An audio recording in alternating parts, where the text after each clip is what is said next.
எல்லாருக்கும் வணக்கம். இன்னைக்கு முத்துமதி சமையலில் வந்து முட்டைக்கோஸ் பொரியல் செய்ய போகிறோம். கல்யாண வீட்டிலலாம் நம்ம போய் சாப்பிட்டா பந்தியில் வைப்பாங்கல்ல, அந்த முட்டைக்கோஸ் பொரியல் செய்ய போகிறோம். நல்லாயிருக்கும். நான் வந்து ஒரு 1/4 கிலோ முட்டைக்கோஸ் வந்து நறுக்கி வச்சுருக்கேன். ஒரு பீன்ஸ் நறுக்கின்ற அப்படி இந்த சைஸில் சின்ன சின்னதாக வந்து நறுக்கி போட்டிருக்கேன். நல்லாயிருக்கும், பச்சை கலரில் அழகாக இருக்கும் பார்க்குறதுக்கு. தாளிக்கிறதுக்கு கருவேப்பிலை, சின்ன வெங்காயம், ஒரு பச்சை மிளகா நறுக்கி வச்சுருக்கிறேன். தேங்காய் கொஞ்சம் திருவி வச்சுருக்கிறேன்.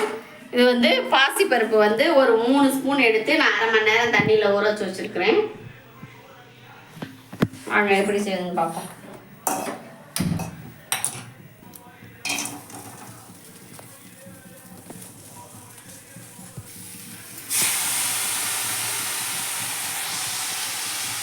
ஒரு 1/2 சம்பு தண்ணி ஊற்றி உப்பு போட்டு லைட்டாக வேக வச்சு எடுத்துக்கிடுவோம். தேவையான அளவு உப்பு,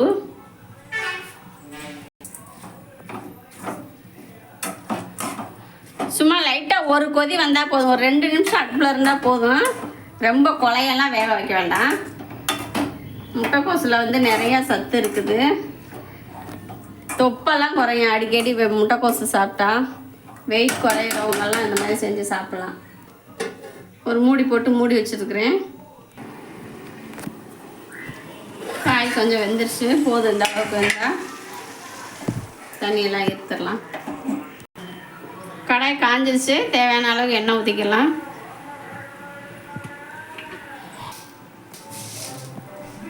ஒரு ஸ்பூன் கடுகு உளுந்த பருப்பு,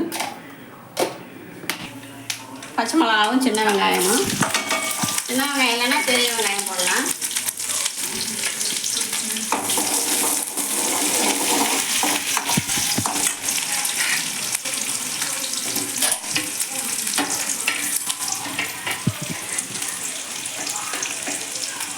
கருவேப்பிலை, முட்டைக்கோஸ் வந்து வாய்வு, அதனால தான் நம்ம வந்து அவிச்சி இருக்கிறோம். கொஞ்சம் வேக வச்சு வச்சுக்கிறத போட்டுடலாம். பாசிப்பருப்பையும் போட்டுடலாம்.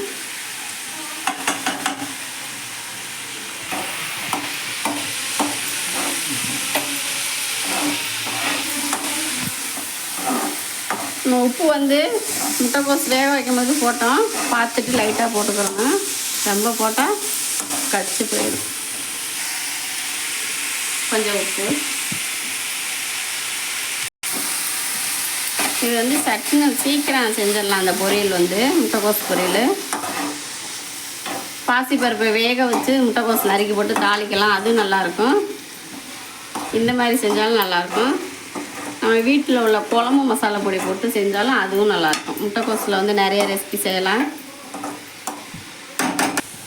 காய் வெந்துருச்சு, இப்போ தேங்காய் துருவல் போட்டுடலாம். தேங்காய் போடாமே நல்லாயிருக்கும். தேங்காய் போடாமே அப்படியே வச்சாலும் நல்லா டேஸ்ட்டாக தான் இருக்கும்.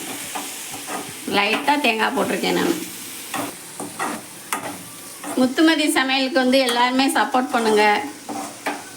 எங்களுக்கு நாங்கள் போடுற வீடியோ ஃபுல்லாக பார்த்துட்டு எல்லாருமே கமெண்ட் பண்ணுங்கள். நல்லா இருக்கா, நல்லா இல்லைன்னு.